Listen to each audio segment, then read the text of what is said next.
pra gente. Hélio Leite. Eu sou o Leminski, é meu padrinho de cisma. Cisma, gente! A última vez saiu Crisma. Não, de cisma. Eu levei minha cisma lá pra ele, lá na Cruz do Pilarzinho, e ele rezou minha cisma. Quando um dia eu vi a feira por detrás de uma barraca, descobri que a vida beira onde a gente arranca. Descobri que a vida beira onde a gente arranca. Essa aqui é uma pecinha que eu fiz, é uma contadora de história. Contar a história é a profissão mais antiga que existe e a mais nova. Contando história, a vida se renova. Essa peça aqui é de uma amiga nossa, que chama Raquel. Quando ela fez 80 anos, eu fiz uma contadora de história e dei de presente para ela. Daí botei assim, ela tem 4 filhos, botei as 4 filhas dela aqui. Aí ela tem 8 netos, daí eu botei os 8 netos dela. Aí o que eu criei? Criei um vínculo com a pessoa. Agora eu vou ter uma exposição no MON.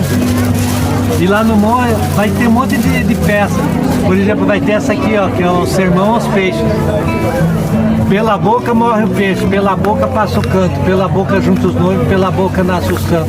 Santo Antônio foi para Rímini fazer a pregação, os heréis não quiseram ouvir ele. Ele disse assim, tá bom, então vou conversar com os peixes. Virou pro mar, olhou para um lado, olhou para o outro, não tinha ninguém olhando. Ele enfiou a mão no bolso secreto, onde eles guardam migalha, jogou na água, os peixes começaram a pular. Quando ele viu, era só peixe palhaço, ficando na gargalhada. O que vocês estão procurando? Eles estão procurando o Nemo. Ele disse, vocês estão procurando a latinha errada. Essa aqui é de sardinha. Moral da história, muitas vezes na vida nós ficamos procurando o peixe na lata errada. A gente fica inventando problema onde não existe. Sabe esse problema que vocês estão pensando aí? Isso aí não é problema, minha gente, isso aí é solução. R$150. O verdadeiro milagre dos peixes é quando eu consigo vender por R$150. Então o meu milagre é pegar uma lata vazia e rechear ela de um interesse que a pessoa se interessa em pagar. Tá vendo esse fio de cabelo no peito do santo? Feito com o meu fio de cabelo branco, é a minha assinatura. Já vai com DNA, com genoma, com biochip e não tem jeito de ninguém falsificar. Aí eu tô lançando um livro que é esse aqui, ó. Tarja Branca. A evolução que faltava. É um livro de saúde mental. Por exemplo, lá nesse livro, sabe o que você vai achar? Uma mulher que tem 91 anos, que chama Ifigênia, que inventou esse instrumento.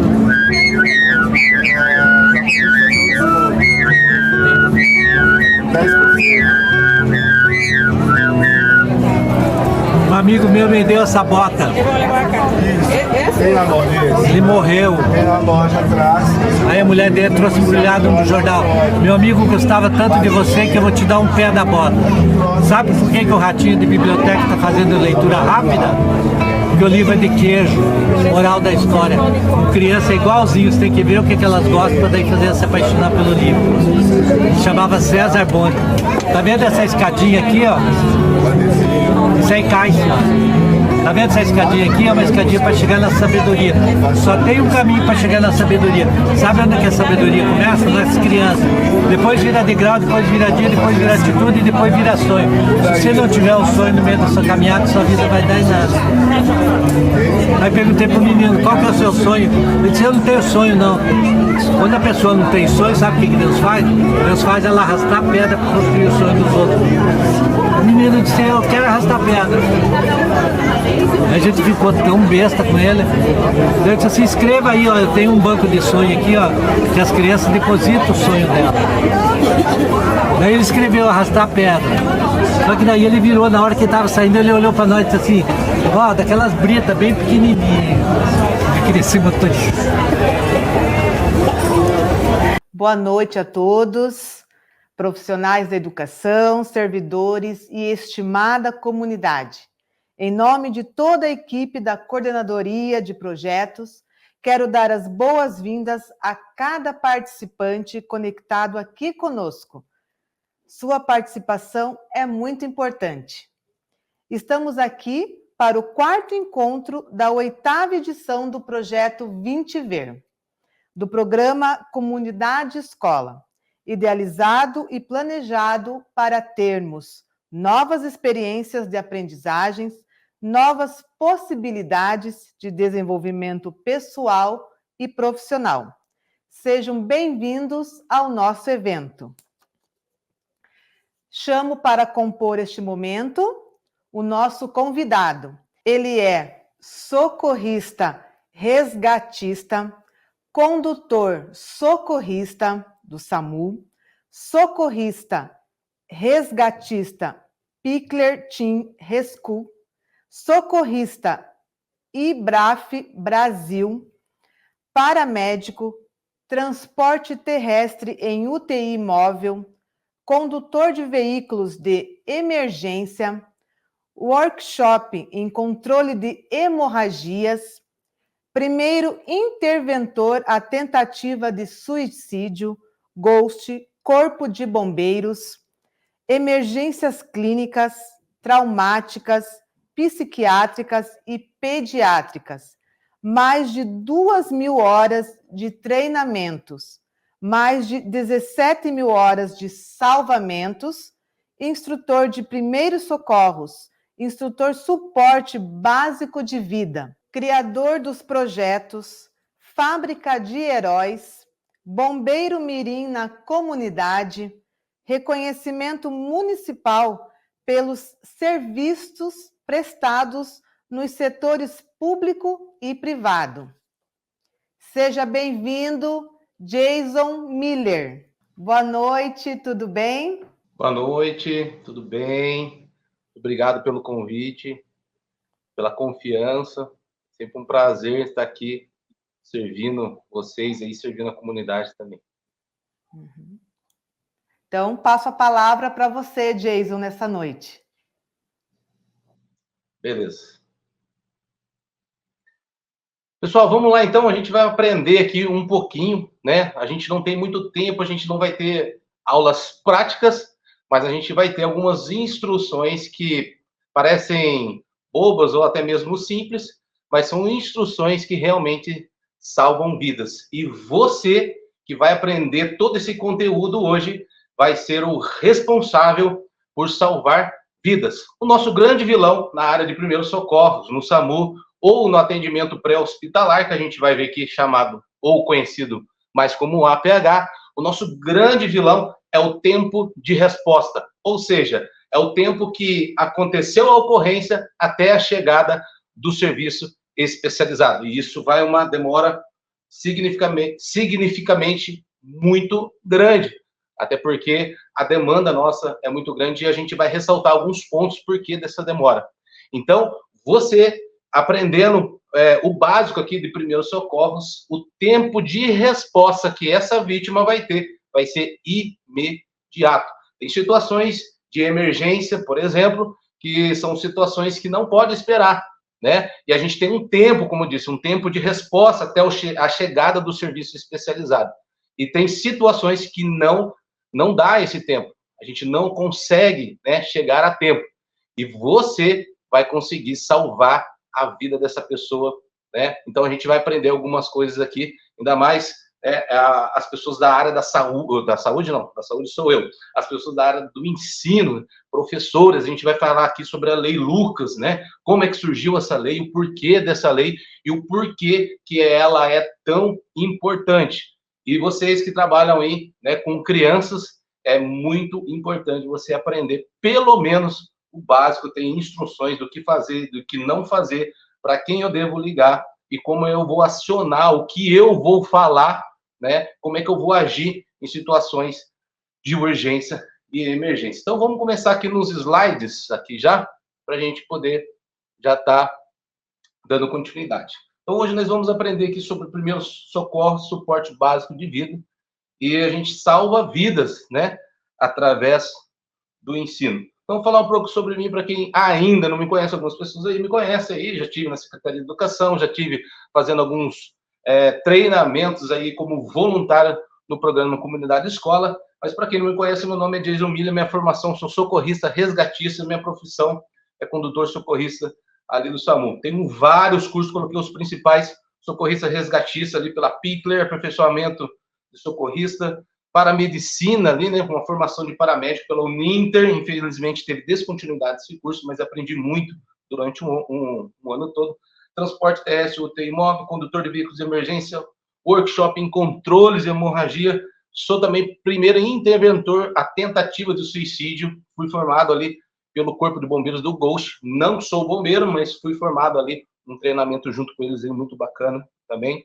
E tem aumentado isso, depois da pandemia, aumentou muito situações de surto psicótico, situações de crise de ansiedade, principalmente nas mulheres. E hoje não tem mais aquela, sabe, aquele herói que amarra aqueles negócios para saltar, pegar a vítima, tá querendo pular da ponte.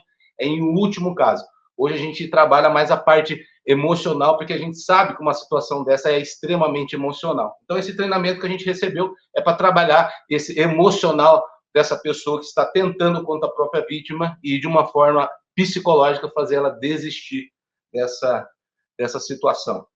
E também aperfeiçoamento de emergências clínicas, traumáticas, psiquiátricas, pediátricas ali no SAMU. Ali. Essas são algumas minhas certificações, meus credenciamentos do SAMU, da BRAF Brasil. Vamos passar?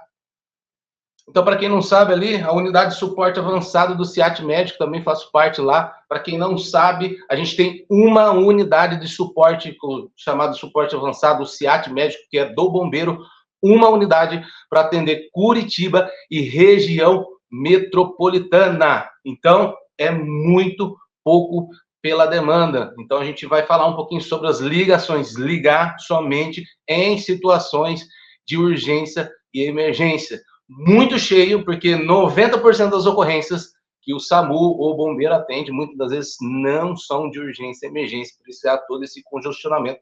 Mas a gente vai falar um pouquinho mais para frente ali. Então, o médico não é do SAMU, o enfermeiro não é do SAMU e o condutor socorrista não é do bombeiro, desculpa, não são do bombeiro, são todos do SAMU, eles são adidos, prestam serviço ao bombeiro. Aí está o curso que eu fiz de treinamento ali no Ghost, que eu falei para vocês, de primeiro interventor tentativo de suicídio. Vamos passar para frente. Aqui eu coloquei algumas ocorrências ali. Essa é uma ocorrência muito marcante, não vou me aprofundar sobre ela, mas uma vítima de traumatismo craniano grave, estava dentro de uma valeta, né? Aparentemente ele estava morto, vendo de longe. A gente tomou atitude de entrar dentro daquela valeta lá, a gente resgatou essa vítima foi salva. Então, a gente, se tiver 1% de chance, nós vamos tentar esse 1%, porque se é 1%, ainda há chance de vida. Então, essa é uma das ocorrências marcantes que eu gosto de falar. A próxima, o pessoal fala que eu sou o parteiro ali do SAMU, é uma ocorrência, uma das ocorrências mais gostosas que a gente tem na área da saúde do SAMU é o parto. Muitas pessoas, pela quantidade de sangue, aquele negócio todo, tem medo, mas nós aqui ficamos muito felizes quando isso acontece, porque geralmente são situações de morte, de tristeza, de desgraça, né? Quando a gente vê uma situação, você poder ali estar uma vida nas suas mãos, você poder trazer isso, né? Poder trazer essa vida, poder recebê-la, é muito bacana. E esse aí é o Gael. O Gael é um bebezinho de uma comunidade muito carente, pode passar para frente, e a gente vai ver ali que a gente fez ali, até a RPC e outras emissoras ali fizeram uma transmissão, a gente fez um ato solidário, juntamos um enxoval completo, mamadeira, chupeta, cobertor, e a gente foi lá abençoar a vida do Gael ali também. Pode passar. Essa aí foi uma das matérias, foram várias, a gente colocou essa principal, a equipe lá do Bom Dia lá acompanhou toda essa história ali, foi uma história muito emocionante, muito gratificante para a gente aí como socorrista do SAMU. Então, as pessoas muito perguntam por que me tornei socorrista, né? Por causa da Radassa, esse bebezinho de 15 dias. Gente, esse bebezinho é minha filha, e eu tive o prazer, né, em poder salvar a vida dela. Ela, com 15 dias de vida, ela se afogou com leite na minha casa, eu estava chegando em casa, minha esposa desesperada, né, não sabia o que fazer, ainda, né, não sabia o que fazer, e eu consegui salvar ela com uma manobrinha, sabe aquela manobrinha chamada tapotagem? Não é capotagem, de capotar carro, tapotagem, de dar tapinhas, né? Eu consegui fazer essa manobra e consegui salvar a vida da minha filha. Então, gente, parece que é uma coisa boba, né? Se não fosse um conhecimento que eu tivesse adquirido, um conhecimento que eu vou passar aqui para vocês, quem sabe até em outros treinamentos, eu não conseguiria ter salvo a vida da minha filha. Quem sabe você, se não tiver adquirido esse conhecimento também, talvez você perca alguma vida que você poderia salvar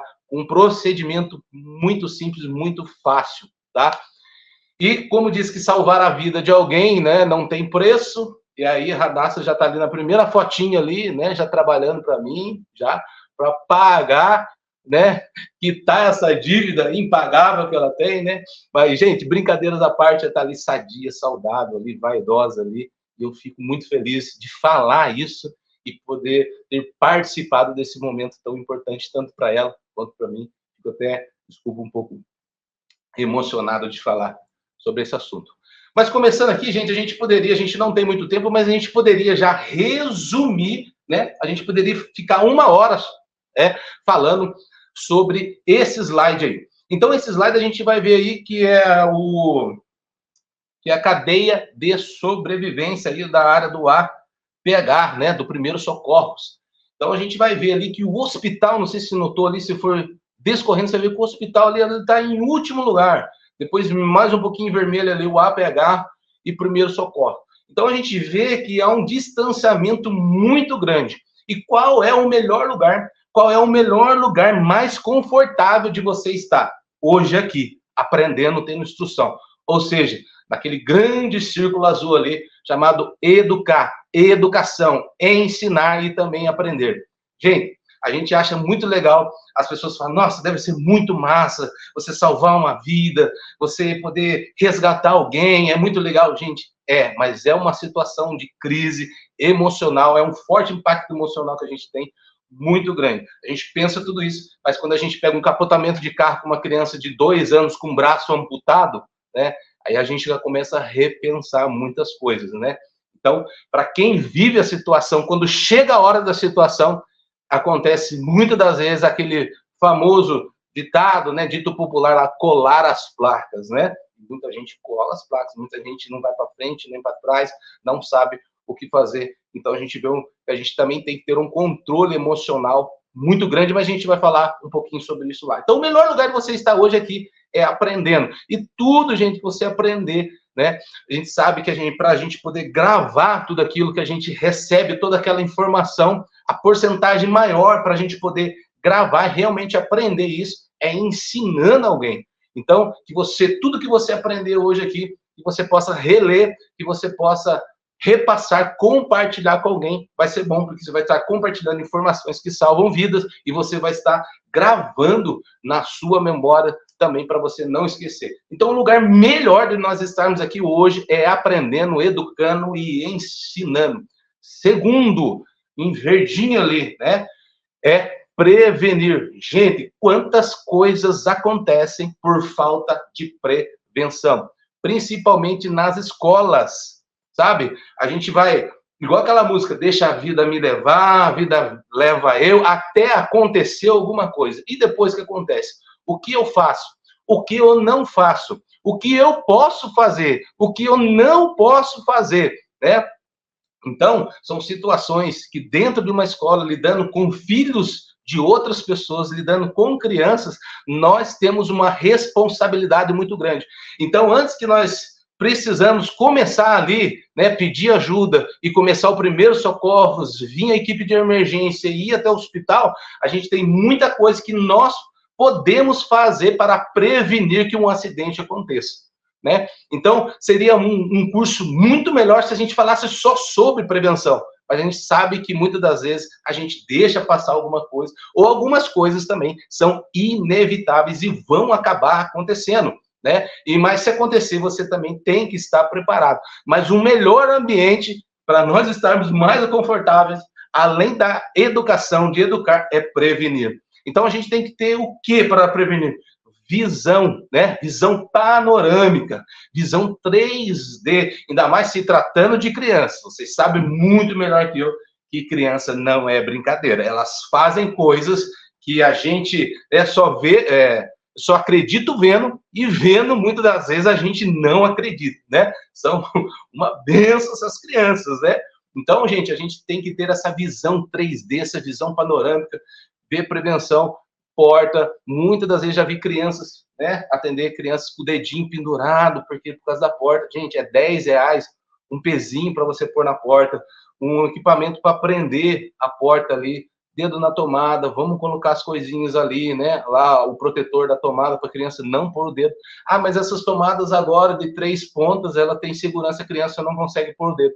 Mas a criança, ela pega um ferrinho e coloca lá dentro, lá. Elas fazem isso. E quando toma um choque, querido, é muito forte para o coração de uma criança. A criança pode ter uma parada cardíaca. Aí a crise aumenta. O que eu faço na parada cardíaca, né? Então, se a gente pode evitar, prevenir, é muito melhor. Passando ali, onde vocês veem ali que tem um olhinho ali, né? Para a gente identificar, né? Identificar uma situação de risco, identificar uma situação de crise, né? Identificar se a criança ali, se realmente está precisando de ajuda, se aconteceu um acidente mesmo, se não. Identificar que tipo de situação identificar se é um quadro clínico, identificar se é um quadro traumático, identificar se é uma situação de urgência, se é de emergência. Qual a diferença de urgência e emergência? A gente já vai ver, não é a mesma coisa.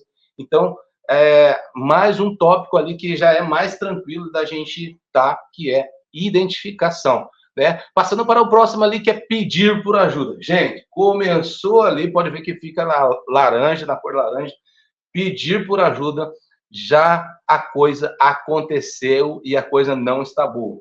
Então, a gente já vai ter que pedir ajuda para quem? Né? Para o serviço de urgência e emergência. Quais são esses serviços? Eu ligo 192, eu ligo 190, eu ligo 193, eu ligo para o CIAT, eu ligo para o SAMU, eu ligo para o bombeiro, eu ligo para a Guarda Municipal, eu ligo para a Vigilância Sanitária. Para quem que eu ligo?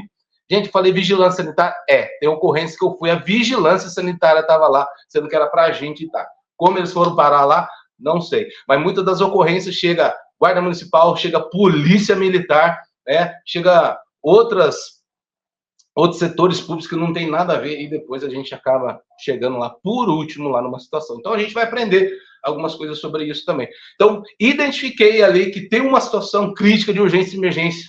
Vou ter que ligar, pedir por ajuda. Gente, a gente vai falar também um pouquinho para frente sobre omissão de socorro, tá? Omissão de socorro. A gente vai falar sobre isso, do que eu posso fazer, do que eu não posso fazer. Tem escolas, tá? Conheço escolas, professores respondendo por omissão de socorro. A criança bateu a cabeça, teve um corte grande na cabeça, o professor ficou com medo de não fazer nada, não chamou o serviço especializado, não chamou o serviço de urgência e emergência, não fez um curativo compreensivo direto. Gente, o que é um curativo compreensivo direto? É pôr um paninho em cima da ferida e não tirar mais. Olha que besteira. O nome parece difícil, mas é só fazer isso. E não tirar mais. Só. Uma coisa besta. Não fez nada disso. Estão respondendo por omissão de socorro. Então, gente, mas eu não sei o que fazer. Eu não sei que era só, eu não sabia que era só colocar o negócio. Mas o mínimo é a ligação. A gente vai ver na lei lá. Você ligar. O mínimo era fazer isso. E não foi ligado. Foi ligado para os pais. Tá? Primeiro a gente liga para o serviço de urgência e emergência. Avisa os pais, porque às vezes os pais não vão chegar a tempo, tá? Outra coisa, se eu esquecer, não vou falar para frente, eu vou esquecer. Livro de ocorrência. Tenho na escola de vocês livro de ocorrência. Quem trabalha com criança tem que ter livro de ocorrência. O pai, a mãe, eles vão se esquecer de tudo benefício, de tudo que foi bom que você fez, de todo o amor, carinho que você se dedicou para aquela criança, se acontecer algo que vai prejudicar a saúde física, integridade física, ou até mesmo a morte daquela criança, os pais vão esquecer tudo aquilo e vão lançar um processo muito grande, a escola, quanto o professor, ou qualquer um que seja. Gente, então, a gente registra. Tem que ter um livro na minha escola, um livro de ocorrências. Aconteceu isso, tal hora, se atente para os detalhes, tal hora, foi acionado o SAMU 192, foi acionado o bombeiro 193, foi feito um curativo assim, assado, foi feito um controle de hemorragia, foi feita uma imobilização, deixamos a criança imobilizada até a chegada do serviço especializado, ligado para os pais, criança com febre, convulsionou lá com febre, ligado para o SAMU, foi feito o procedimento de compressa fria para baixar a febre, foi avisado o pai não quis vir buscar, relatem tudo isso aí, porque isso vai ser muito bom para se precisar, uma defesa de vocês. Então, registrem tudo isso aí. Passando ali, eu identifiquei, já pedi por ajuda, estamos ali no laranjinha, pedi por ajuda, 192, 193, e agora o que nós vamos fazer? Partir para o primeiros socorros. Primeiros socorros. Nós vamos ter que fazer alguma coisa para amenizar o sofrimento daquela vítima. Nós vamos ver ali mais para frente um pouquinho, que é um dos atributos do APH, ou seja, APH é o atendimento pré-hospitalar. E um dos atributos do APH é amenizar o sofrimento. Seja um controle de hemorragia, seja uma imobilização de algum membro, né? Seja emocional, né? Muitos surtos, crise de ansiedade, uma conversa, um abraço, uma palavra de motivação, muitas das vezes vai aliviar o sofrimento daquela vítima, seja emocional. Nós não estamos aqui para julgar, independente se seja emocional, se seja físico, nós estamos aqui para amenizar o sofrimento daquela vítima. E às vezes uma crise de ansiedade, muitas vezes um abraço, né? Então a gente tem que ser humanitário também, a gente tem que ser empático, se colocar, né, no lugar do outro lá. E mais, um dos atributos mais importantes é amenizar o sofrimento. Então no primeiro socorro a gente vai fazer algo, alguma coisa a gente tem que fazer. Eu tenho uma hemorragia grave, eu ficar esperando o SAMU chegar, muitas das vezes não vai ter. Aquela vítima vai entrar num choque hipovolêmico, ou seja, choque por falta de volume. O volume que eu estou falando aqui é sangue, né? Então aquela vítima vai perder sangue, vai perder oxigenação, não vai chegar o oxigênio suficiente no cérebro, ela vai perder a consciência e depois ela pode até morrer. Então, a gente tem que fazer um controle de hemorragia. E é muito fácil, gente, fazer. Como eu falei aqui no comecinho, uma coisa besta. Eu vi crianças perderem a consciência, relatos, porque não colocou um paninho lá. E se for uma hemorragia mais grave ainda, ou uma hemorragia de artéria, por exemplo, qual que é a diferença de um sangramento muito grande de um sangramento arterial? A diferença é que a artéria, ela jorra igual, sabe aquela mangueira que se joga... que a gente aperta a pontinha da mangueira para a água ir mais longe, sabe? Aqueles guichos que a gente faz quando vai regar o jardim ou lavar o carro. O sangramento arterial, ele é assim, ele jorra, tá? E o sangramento pode ser até intenso no sangramento normal de tecido ou venal de veias, ele vai sangrar bastante, mas não jorra. Tudo que você vê jorrando, igual aquela mangueirinha lá que a gente faz lá, aperta a pontinha dela, isso é um sangramento arterial. E esse, sim, é uma situação de emergência. A gente tem que fazer alguma coisa para controlar. Isso a gente vai aprender ali um pouquinho mais para frente. Então, já chamei por ajuda, pedi primeiro socorro, que aquela parte vermelhinha ficou mais vermelha, entrou qual? O APH, o atendimento pré-hospitalar, ou seja, é a equipe de serviço especializado. Bombeiro, ou SAMU, tá bom? Então, vai chegar a equipe aí para prestar e dar continuidade, na verdade, né, nos procedimentos que você já fez ali. Então, olha só o tanto de etapas, né, que a gente está. E por último, depois de tudo isso, a gente vai encaminhar aquela vítima, não mais vítima, a gente vai entender a diferença de vítima e paciente, aquele paciente já para um hospital, para uma UPA ou para um lugar adequado para ela receber um atendimento ali mais especializado e melhor ali para ela, tá bom? E, gente, resumir, poderia ficar 1 hora falando só sobre isso, mas vamos para frente. Pode mudar? Então, a gente vai falar ali sobre o SBV. O SBV é o suporte básico de vida. Um pouquinho para frente, agora no próximo slide, a gente vai ver o que é SBV. Né? SBV, ou primeiro socorro, são as medidas iniciais e imediatas aplicadas à vítima.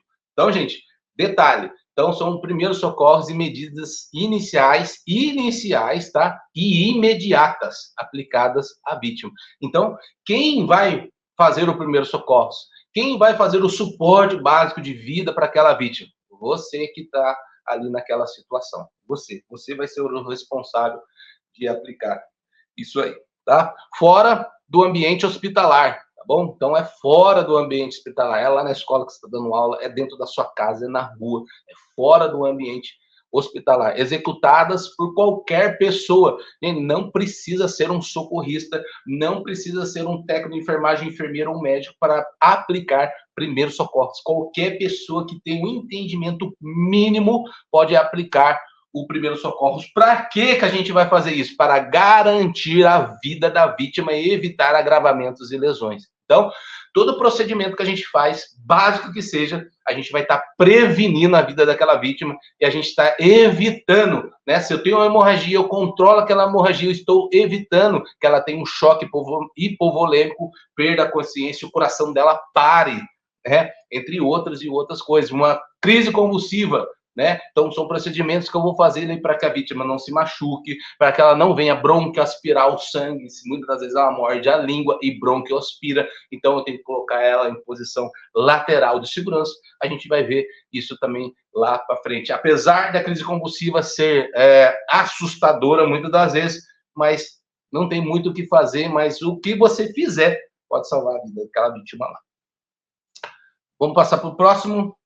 APH, a gente já falou ali, atendimento pré-hospitalar. Vocês vão ver aí algumas siglas ali, até na ambulância ou no SEAT lá, né? Vocês vão ver e já vão saber o que é, tá? Então, um dos atributos mais importantes do APH, eu já falei aqui para vocês, amenizar o sofrimento, curativo, imobilização de membro, um abraço numa situação emocional, qualquer coisa que você pense que está amenizando o sofrimento daquela vítima, daquela criança que você tiver ali, independente da idade, já é um dos atributos mais importantes ali, tá? Então, o que nós vamos aprender aqui? Coisas invasivas, aquele negócio todo. Não, a gente vai aprender o básico. O que é o importante que nós vamos aprender aqui? Procedimentos, né? Vocês vão receber algumas instruções do que vocês podem fazer até a chegada do serviço especializado. É isso. Tem coisas que eu vou fazer o quê? Colocar um paninho aqui e esperar o socorro chegar. Tem coisas que eu vou fazer um controle de cervical para a vítima não mexer o pescoço, vou segurar a cabeça dela no chão ali até o socorro chegar. Vou evitar que ela se movimente até o socorro chegar. É isso. Isso você evita o quê? Agravamento de lesões que a gente viu lá. Lesões, às vezes a pessoa está com uma lesão na cervical, caiu, bateu a cabeça, ou no acidente de carro, feito chicote com o pescoço.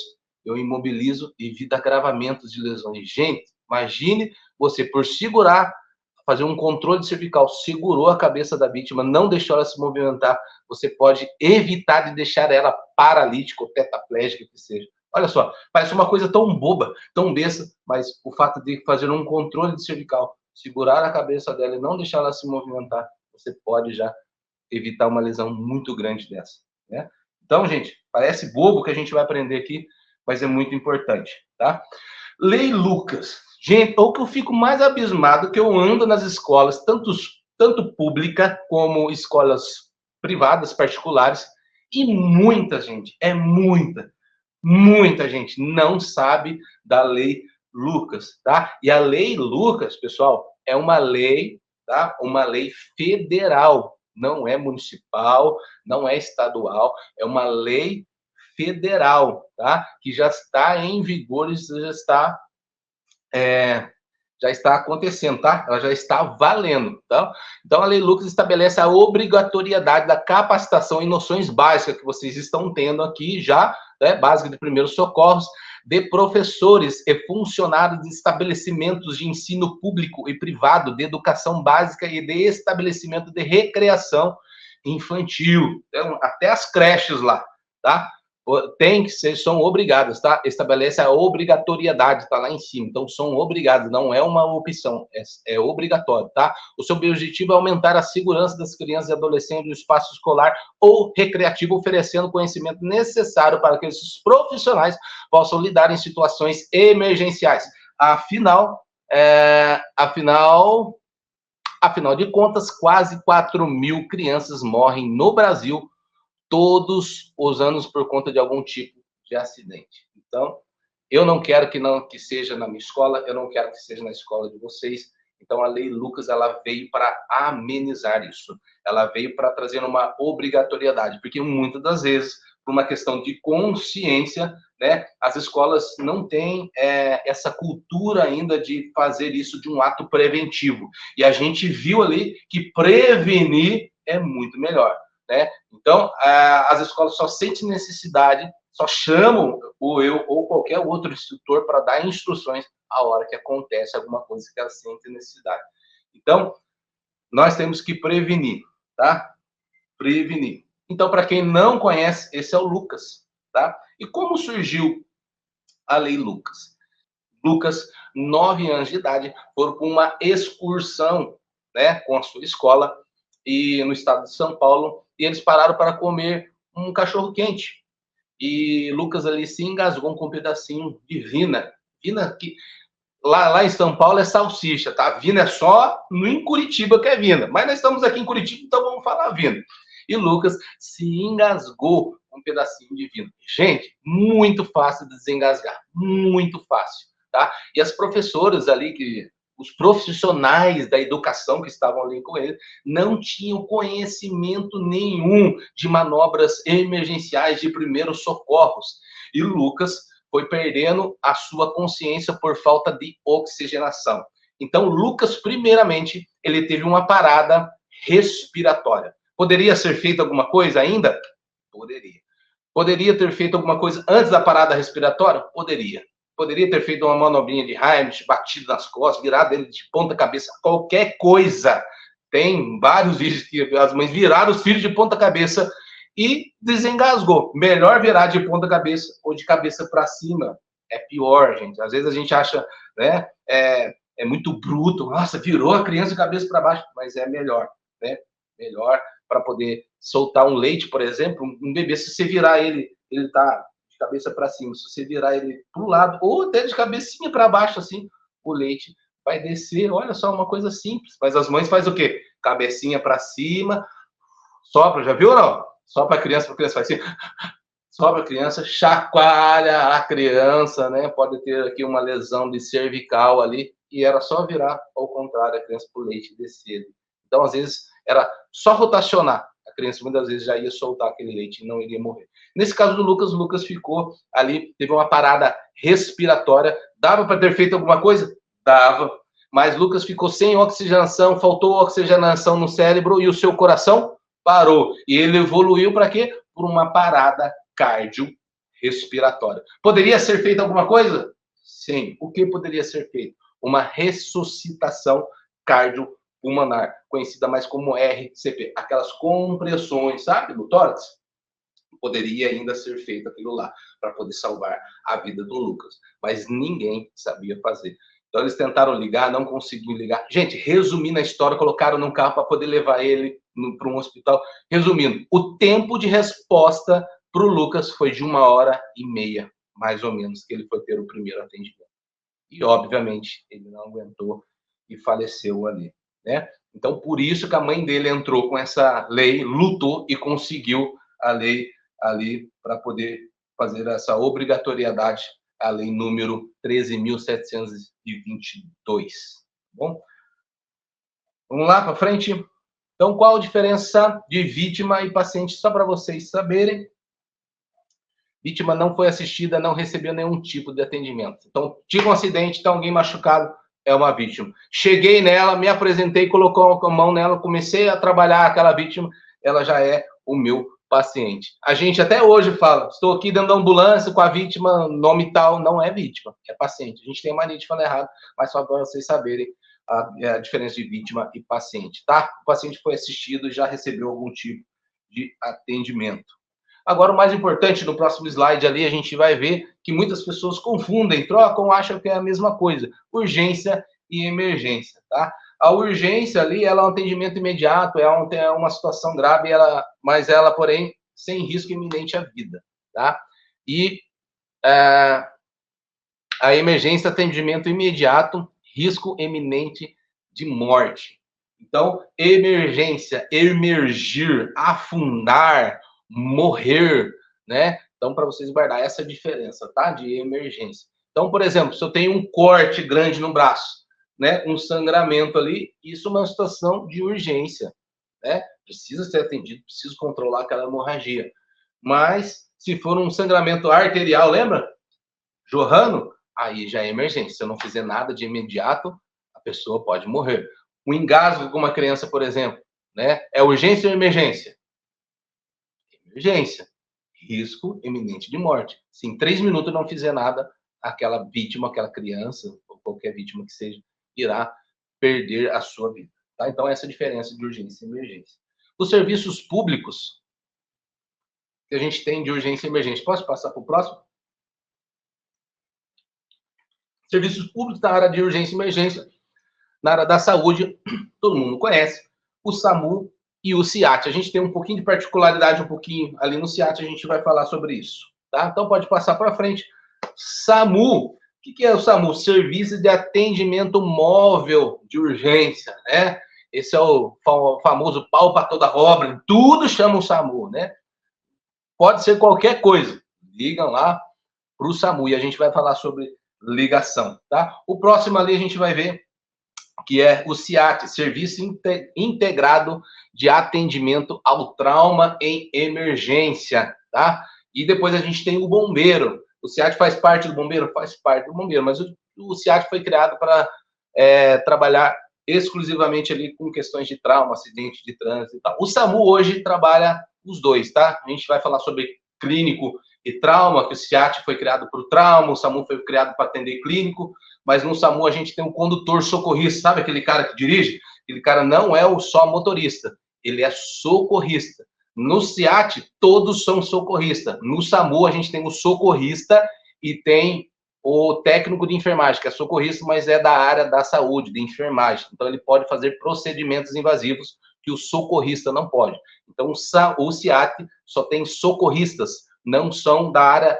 da saúde, ou seja, não são enfermeiros e não são técnicos de enfermagem. Então, eles não podem fazer procedimentos invasivos. Eles só atendem trauma específico. E o SAMU, como tem o socorrista, pode atender trauma e também quando tem quadro clínico por causa do técnico de enfermagem ou enfermeiro que tem na ambulância que podem fazer procedimentos invasivos, pode atender clínico. Então, o SAMU hoje atende trauma, pequenos traumas, queda de mesmo nível, esse tipo de coisa, alguns tipos de acidente, e clínico, e o SIAT é somente traumas mesmo, tá? Ele está desenvolvido hoje, trabalhando muito com acidente, vítima encarcerada, coisa mais desse sentido, assim, mais grave, tá?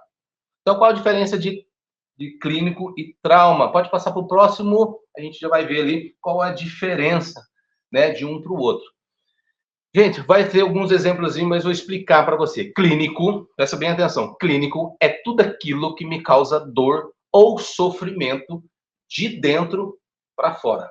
Clínico é tudo aquilo que me causa dor ou sofrimento de dentro para fora. Então, se eu tenho uma dor de cabeça, de dentro para fora, tá? Se eu tenho um infarto, algo que está dentro, que me causa dor ou sofrimento e eu consigo externar isso. Então, isso é um quadro clínico, de dentro para fora. Uma dor de barriga, por exemplo, é clínico? É clínico, tá? E trauma é tudo aquilo que me causa dor ou sofrimento de fora para dentro, né? Tudo aquilo que me causa dor ou sofrimento de fora para dentro. Então, um acidente, algo que está fora, me atingiu, né? Um tiro, de fora para dentro. Uma facada, de fora para dentro. Afogamento com água, é clínico ou é trauma? Trauma, né? A água que está fora me causou uma dor ou sofrimento interna, né? Então, afogamento é considerado trauma. Olha aí que legal. Então, são coisas que tenho certeza que você vai ficar bem claro para você, né? E eu vou pôr aqui alguns exemplos. Toda regra tem a sua exceção, mas a gente não vai falar sobre isso. E no próximo slide aqui a gente vai ver algumas coisas clínicas ali, né? No próximo slide a gente tem ali dor no peito, desmaio, convulsão, o trabalho de parto, né? O envenenamento é considerado clínico. Tá vendo que tem uma exceção, né? O veneno que está fora, eu vou ingerir. Toda regra tem sua exceção, não vamos falar das exceções, mas também é considerado como clínico. Vamos para o próximo slide, a gente vai ver ali trauma, né? Trauma ali, ó, número ali do SIAT 193. Gente, já aproveitando aqui, antes da gente continuar, no teu celular, estou aqui só com a capinha do meu celular, mas salvem o número, lá, coloca lá, bombeiro 193, SAMU 192. Você salva o número de todo mundo. E número de urgência e emergência não salva. Ah, mas eu sei que é 192, 193. Na hora, ou que você precisar, ou acontecer algo com alguém da sua família, você vai se embaranar e não, até mesmo não lembrar. Tá? Então, salve o número aí. Então, trauma, queda em altura, acidente de trânsito, afogamento. Lembra que eu falei para você do afogamento? Tiro, que é o FAF, né? ferimento por arma de fogo e a facada ali, né? FAB também, que é ferimento por arma branca, amputação de membro, tudo isso aí é considerado trauma. Tá bom? Vamos para o próximo. E os bombeiros, então, gente? O que o bombeiro faz, então? O bombeiro faz resgate em altura, vazamento de gás, produto químico, pessoa perdida na mata, no mar, desabamento, incêndio, explosão. O bombeiro, que é aquele caminhão, sabe? Aquele caminhãozão grandão lá, é que faz esse tipo de situações, que é também o 93, tá? Independente se é o que for de trauma ou se for qualquer uma dessas situações, 193. Ou eles vão mandar o SIAT, que é a ambulância, ou vão mandar um caminhão, né, dos bombeiros para tratar todas essas situações aí. Gente, rápido aqui no próximo, dica para como lembrar os números do serviço de emergência na hora do nervoso. Gente, todo mundo não adianta, pode às vezes ser adulto, a não ser os professores de matemática que olham lá, né? Todo mundo faz continha nos dedos, que eu sei que faz continha no dedo, não adianta. Eu participo de concurso público, você vê o pessoal lá fazendo continha nos dedos lá na prova de matemática, né? Então não custa nada numa situação de emergência, não é vergonhoso você fazer continha nos dedos para chamar o serviço corretamente. Então o que eu vou fazer? Já que eu estou falando com professores ou pessoas da área da educação, o mínimo que nós devemos saber é separar as sílabas. E eu tenho certeza que todo mundo que está assistindo sabe separar sílabas. Então, uma dica bem rápida, eu vou pegar os meus dedos, vou olhar para eles, vou separar as sílabas. Eu sei que eu já sei, que é um quadro clínico, eu já aprendi que em quais situações que eu chamo o SAMU. Então, eu sei que é o SAMU, eu vou separar as sílabas e eu vou saber qual o número que eu vou ligar. Então, o SAMU é separado por 2 sílabas, SAMU. Então, qual? 192 que eu vou ligar. O SIAT, por exemplo, já sei que é trauma, eu tenho que ligar para o SIAT. Qual que é o número do SIAT? É 192 ou 193? Separa a sílaba. SIAT. 193. Eu tenho que ligar para o bombeiro. Bombeiro. Olha no meu dedo. É o 193. Mas se você tiver vergonha de fazer isso, então salve o número, como eu falei para vocês ali. Estava lá, bombeiro, SIAT 193, SAMU 193. Quando você precisar, você só vai olhar na agenda lá e vai clicar. Não vai ter problema com isso, de esquecer, ligar para o número errado. Porque a gente liga, né, já é uma demora o atendimento, a gente vai falar sobre isso no próximo slide aqui. O próximo slide, então, nós vamos falar sobre a central de regulação. Olha só que bacana, né? Então, a gente tem uma central de regulação lá. Gente, já tirando alguns mitos aqui, a central de regulação não tem um GPS tipo Google Street, sabe? Que é aquela imagem da rua, ou imagem tipo satélite, que as pessoas, quando ligam, elas falam assim, eu preciso de ajuda, tem alguém passando mal. Aonde? Aqui, ó, aqui perto da padaria do João, tô de frente com a padaria do João aqui. Gente, eles não têm um GPS em tempo real para rastrear sua ligação e ver que você está realmente em frente à padaria do João. Tem que saber o endereço, saiba o endereço. Vou ministrar cursos em escolas, professores estão há um ano e não sabem o endereço da escola. Como é que você vai chamar o serviço de urgência e emergência lá para ir, se você não sabe o endereço? Então são detalhes muito importantes. E como é que funciona? Porque eu tenho que saber de tudo isso. Porque não é só ligar, a pessoa, beleza, estou mandando a ambulância assim. Aí não é assim que funciona. Há todo um protocolo, um procedimento. E se você não souber fazer essa ligação, se você não souber das informações corretas, vai demorar.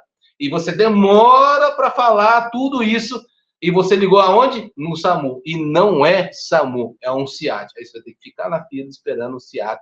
E o tempo de resposta, ó, dobra demais. E aquela vítima pode morrer ou ter um agravamento. Então, vamos lá. Eu liguei, quem vai atender? Vai atender a atendente, ela não é médica, tá? Mas ela vai atender, vai pegar as informações, endereço, o que está acontecendo, tal, todas essas informações aí, ela vai repassar para quem? Para o próximo, o médico regulador. Aí você vai falar com o médico. Agora você não vai falar mais do endereço, você vai falar o que está acontecendo, o que eu falo, tudo que eu estou vendo naquela cena, tá? E importante, Se é um parente seu, se é um aluno, não adianta falar, a minha mãe, no ano de 2021, ela pegou Covid, ela ficou internada, tinha um dia no hospital do idoso, ela, sabe? O que está acontecendo? Por que aquela pessoa está naquela situação? Porque ela está passando mal naquele momento. Está sentindo isso, está suando, não está, tem sangramento, não tem, é o que está acontecendo no momento, tá? Passou para o médico as informações, o médico vai fazer o quê? Passar para a sala de rádio, essa aí do ladinho que você está vendo, essa moça aí com rádio na mão, vai cair nessa tela para ela aí, e ela vai acionar quem? A equipe, tá? Diferentemente da equipe de polícia que fica fazendo patrulhamento, o SAMU não fica, gente, o bombeiro não fica, são tropas aquarteladas, fica no quartel, no alojamento, esperando ser acionado, tá? O bombeiro acionado como? Por sirene. São 3 tipos de toque de sirene, não sei se é uma urgência, emergência, se é só uma ocorrência normal, não é, tá? O SAMU é ligado, tá? A menina aí, ou o rapaz, o operador de rádio, né? Ele vai ligar, tem uma ocorrência para vocês. Aí a gente vai aonde? Até a ambulância. E na ambulância, o que acontece? Ele passa um rádio, ela tá ali, tá? Tá acontecendo isso, isso, aquilo, na rua tal, ocorrência tal, vai falar tudo que tá acontecendo e a gente vai deslocar. Então, gente, só aí já foram uns 15 minutos, tá? Então, por isso que é importante você saber primeiro socorros. Vamos lá? No próximo slide, a gente... Quem procurar? Por que tá tão lotado? Tá vendo aí atualmente falando sobre superlotações? Você vai naquela UPA lá, 5, 6 horas esperando. E eu não sei se você já percebeu que as pessoas que estão na UPA lá, você já olhou para ver se realmente, você já parou para observar, para reparar se realmente elas estão correndo risco de vida? A gente já viu lá que são urgência e emergência, são situações graves, e emergências são risco eminente à vida, risco eminente de morte. Se não fizer nada, aquela pessoa morre. Ou urgência, a pessoa pode esperar um pouco, mas são pessoas graves que precisam de atendimento imediato. E você olha aquelas pessoas todas lá, você acha mesmo que aquelas pessoas todas estão lá em urgência e emergência? Não. Por isso que os hospitais estão lotados. A gente vê pessoas jogando joguinho, tirando selfie, né? Falando, contando piada no telefone, dando risada, namorando. Tem muitos lá, só você ver. Então, são situações que não são de urgência e emergência. Então, aí tá aí, ó, quem que eu devo procurar? Não é situação de urgência e emergência, não é risco iminente à vida, não é uma situação grave. Aonde que eu vou? UBS, Unidade Básica de Saúde. Lá que eu vou consultar. É consulta que você quer? É lá. As pessoas vão pedir atestado, né? Um exemplo, sintomas de gripe. O SAMU vai atender sintomas de gripe. Tosse, simples. O SAMU vai atender tosse, gente. Vai atender tosse. Né? Uma coisa que as mulheres não é urgência e emergência, mas as mulheres ficam muito bravas e diz que é cólica menstrual, gente. Chama o SAMU. Aí as mulheres falam, é muita dor, é urgência e emergência, mas não é. Entendo vocês, tá? Não fiquem bravos comigo, mas, brincadeiras à parte, não é urgência e emergência, gente, tá? Então, a gente está atendendo isso e na UPA, né, tá indo pessoas assim, sendo que não são. Aí tem pessoas que são em situação grave de urgência e emergência e fica lá 3, 4, 5 horas esperando, tá? Então, situações de emergência, urgência e emergência, embaixo ali a gente vai ver, UPA funciona 24 horas por dia, 7 dias por semana, tá? Pode resolver grande parte de urgência e emergência ali, tá bom? Como aqueles quadros que eu já falei para vocês lá. SAMU, né? Serviço de atendimento móvel de urgência, né? Central de regulação que conta profissionais de saúde de médicos treinados para dar orientações, primeiros socorros por telefone. É isso que eles fazem, gente? Não, mas a gente tá para mudar, tá? Então, as pessoas vão receber as orientações para não ir nos hospitais ou não chamar a ambulância sem necessidade. Por isso que você precisa ligar para o SAMU. É meia hora para conseguir uma ligação. E, dependendo da sua situação, são mais de 1 hora para você receber o atendimento, tá? E no hospital, o que eu faço no hospital? São situações de emergência que necessitam do quê? Internação, cirurgia, acompanhamento cirúrgico, exames mais elaborados, maternidade, exames de imagem, casos mais complexos, lugar que você vai passar mais tempo, né? Então, esses são os hospitais para você poder ir, tá bom? Então, na próxima ali a gente vai ver resumo e bem ilustrativo para você no próximo slide, falando sobre atendimento. Emergência, tá? E para onde... E para onde tenho que ir, tá? Então, da emergência, o SAMU 192, emergência. Urgência, ali vai para UPA e consulta, e os atestados. Tem gente que não quer trabalhar, gente, e vai lá pegar atestado, né? Então, consulta na unidade básica de saúde. Se funcionasse assim, nós teríamos o melhor sistema de saúde do mundo, eu diria, porque outros lugares são cobrados, gente. É cobrado, é caro, tá? Aqui nós temos atendimento, só não é de qualidade por causa da alta demanda, mas a qualidade ia melhorar muito, tá? Se a gente usasse o serviço de forma correta. Vamos lá? Gente, infelizmente a gente já chegou no final, o nosso tempo aqui voa, né? Já que a gente fala rápido, desculpa se eu não conseguir falar um pouquinho mais devagar, mas que a gente tem que ser dinâmico, tá? Mas o básico do básico, gente, se vocês aprenderem como eu ligo, né, aprender o serviço correto, isso já vai agilizar bastante. E lembre lá da cadeia de sobrevivência, tira um print aí, né? Eu posso até disponibilizar esse material para vocês aí, para eles poderem estar mandando aí para vocês dar uma olhadinha mais com calma aí, tá bom? Gente, eu quero agradecer, tá? Pela confiança de poder estar aqui.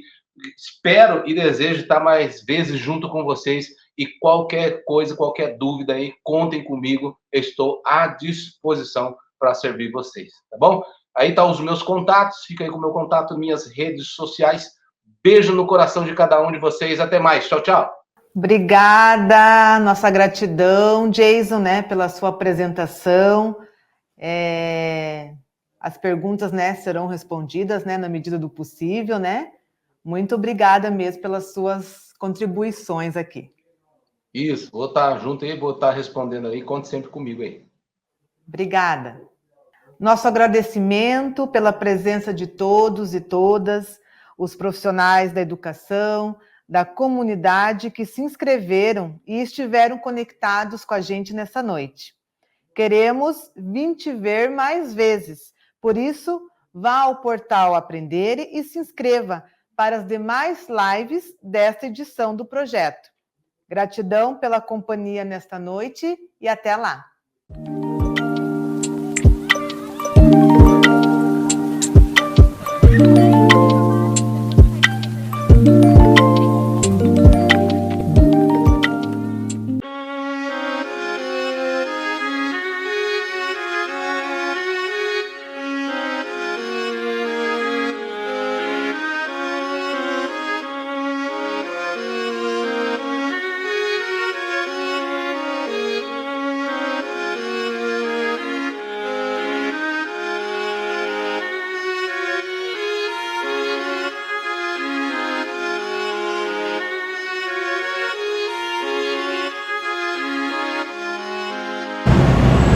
Eu sou Leila Alberti, artista visual. Nasci no interior de Santa Catarina, na cidade de Quilombo, e estou em Curitiba há 40 anos. Nesse território de Curitiba, eu pude encontrar aquilo que eu buscava para ter paz para criar, paz para ser livre no meu criar. Poder experimentar, poder pesquisar tantas linguagens. Curitiba é plural, é floral, é bela em sua natureza. Eu vim do interior e trouxe minhas mudas e aqui pude plantar e colher. Nesse território pude ser aprendiz e atuar. Aqui sou uma artista feliz. Valeu, Curitiba!